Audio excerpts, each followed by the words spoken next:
Hello, everybody, aka Science is proud to present Storytime with Mr. Max.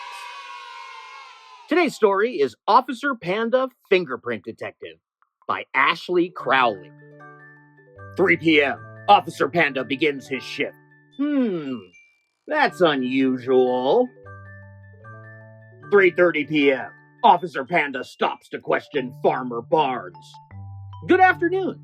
Do you happen to notice anything unusual about these haystacks? Now that you mention it, they do look unusual, officer. 4 p.m. Officer Panda speaks to a few witnesses. Good afternoon. I've seen some strange prints. Does anybody know who's responsible for them? Well, we were just in the forest, and I think I saw a shadow. It wasn't me! 4:30 p.m. Officer Panda arrives in the forest. Have you noticed anything unusual? I'm looking for strange prints.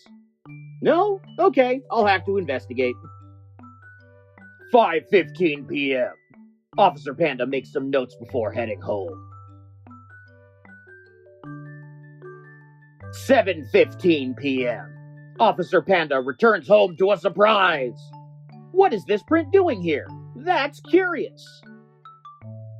Who has been inside my home? How did these prints get here?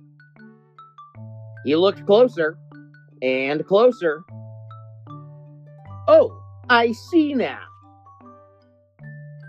It's you! 8 p.m. Officer Panda closes his case. It's bedtime. Another case solved. Fun facts about fingerprints. Your fingerprints are unique. They are made up of tiny ridges, swirls, and valley patterns on the tips of your fingers. Each of these ridges contains pores that are attached to sweat glands under the skin. The tiny ridges on your fingertips help you grasp objects. Each time you touch something, an impression of your fingerprint is left behind. Fingerprints can be easily seen on windows and mirrors because your skin has natural oils in it. When you touch something, a little of that oil gets left behind, making a print. Your fingerprints are just yours. No two people have the same prints, not even family members. Fingerprinting has been around since ancient times. The ancient Babylonians pressed their fingerprints into clay to record business transactions.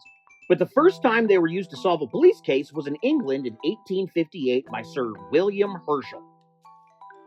Today, police officers still sometimes use fingerprints to help them solve cases. Take a look at your fingertips. What do you see? Now take a look at the most common fingerprint patterns below. Which pattern looks most like yours? We hope you enjoyed Detective Panda Fingerprint Detective by Ashley Crowley. And thank you for joining me for Mr. Max's Storytime.